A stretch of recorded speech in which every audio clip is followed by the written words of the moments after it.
Our expert, Dr. Shyam Bhat, is with us. He's a psychiatrist, founder of Integral Self Therapy and chairman of the Live, Love, Laugh Foundation. Thank you so much for being with us, Dr. Shyam. I have to say, when we were listening to it, I know of people who were crying. When my producer was cutting and chopping this bite right to be put on the show, she was crying. She had tears. This message has hit home like how? But my question to you is this. We don't see a lot of sportsmen speak about their mental health challenges, not in India at least. We have one Simone Biles maybe, we have one Abhinav Bindra maybe, evolved and, we've seen those comments come in. But do you think today we are better off than we were, say, a decade ago in conversations on mental health? Let's start there. Sonal, thank you for discussing this. This is because to me, this moment was not just about sports. It was larger than sports. It was a moment where I think, Jemima showed she not just played amazingly, but when she spoke so honestly, truthfully, courageously, and authentically, I think she actually redefined what strength actually means. That, you can actually be vulnerable, or rather, you should be in touch with your feelings. A certain vulnerability is required in order actually to be strong. I think definitely the conversations have become much more open, especially the younger generation. And I think Jemima represents the new generation of sports people who know that, in order to be strong, it's not about the old model of strength, which maybe seemed a little like you got to suppress your feelings. So I think, she kind of represents the new generation, the changing conversation in our country as well, where we are far more open, thankfully, to talking about what is really one of the most important aspects of health, which is mental health, and one of the most important aspects of high performance, whether it's in business or sports or life. Yeah, I think, why her story has hit home so much is also because she talks about, she's not out of it just yet, right? She's talking about how she's still anxious. She's saying, I'm still crying every day, every tournament, like every match. It's still happening, but I decided to, it just happened that I managed to shine out. I managed to play my best. Even on the field, she goes on to, kiss away thank yous to those in the box, at least her team players, her family, and all of them. Isn't that the challenge? For far long, we have treated mental health as an issue that has to be catered to. We haven't spoken about people who are still dealing with it, who are still living with it, who say that it is okay, and perhaps sometimes even when you're dropped, you can come back and you can outshine. Yeah, I mean, she's demonstrating that, look, the conversation is the whole gamut from what stress that everyone sort of has to go through in life. I think everyone goes through certain amounts of stress, to the idea that when you have a mental health condition like depression, anxiety, to be open about it, to seek help, to seek support, to the idea of resilience, which means the ability to bend but not break, and so this conversation is as much about depression, anxiety, and stress as it is about the fact that she is crying. She said, I'm anxious, but she went out there, played for our country, and played so amazingly well that's inspirational. Because I think a lot of people actually assume that to be strong means not to have these feelings. And so when she comes out and says, look, this is what strength can look like, strength does not. And actually true strength is the embracing of sides of us that otherwise people are trying so hard to push away. The kind of energy that you need to push away these feelings makes life harder than accepting that there are certain feelings, knowing that there's no shame in it, that is part of being human. And now she's shown that it's also part of being a really strong, inspirational figure. So kudos to her, not just for the game, but also for really speaking so honestly But Dr. Shyam, how hard it is still for people in public life to come out and speak about it? I think Deepika Padukone was clearly the first to have, sort of come out and said that, listen, this happens, and it's important to speak about it. We can't be brushing it under the carpet. Now we have Rodrigues.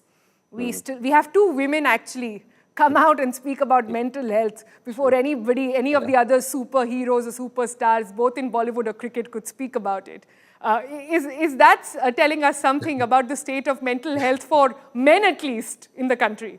That's a very astute question and an astute observation, I think, because what Jemima showed us and Deepika had also displayed, and I think women in general, we know that women in general, one of their greatest strengths is their ability to seek support and to share vulnerability when they're feeling vulnerable.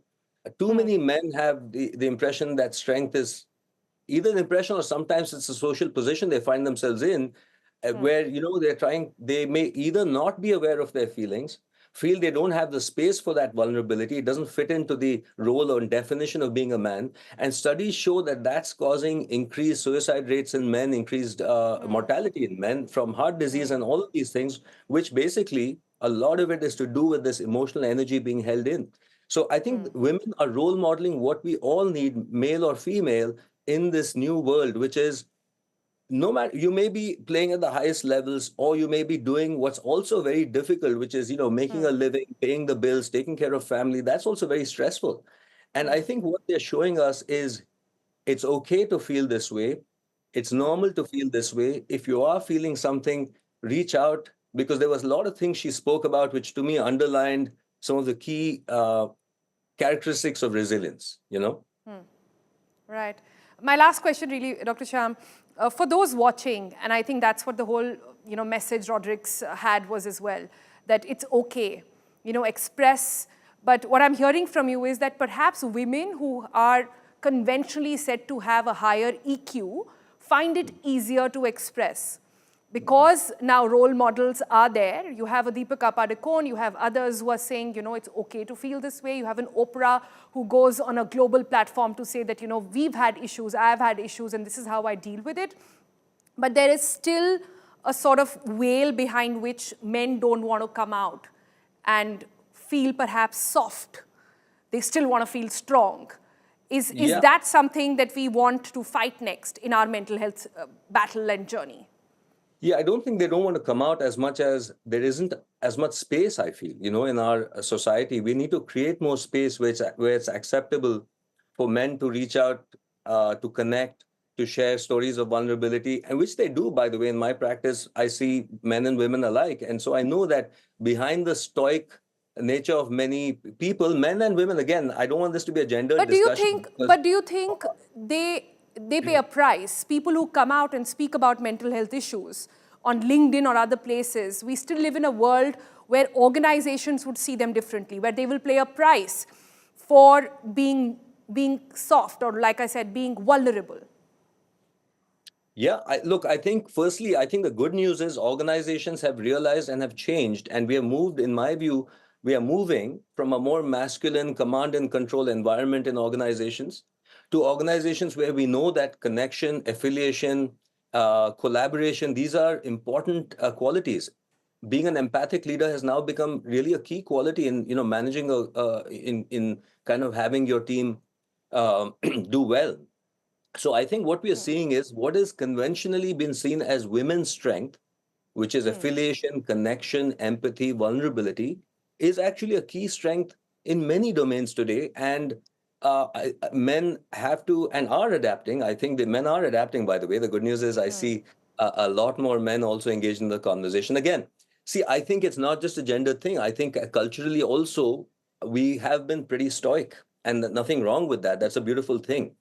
But I think that in the past, we had so much, life was different in that the amount of stress people felt was far Yeah. less. Now, today, as there's so much fragmentation and stress, Less or different, I don't know. I think it was always there. It was just in a different form. well, the kind of stress you have today is the stress of ambiguity, uncertainty, and unparalleled ambition, which is and comparison, which is a different kind of stress that, unfortunately, say deprivation brought about in the past. That is stress. I'm not denying that.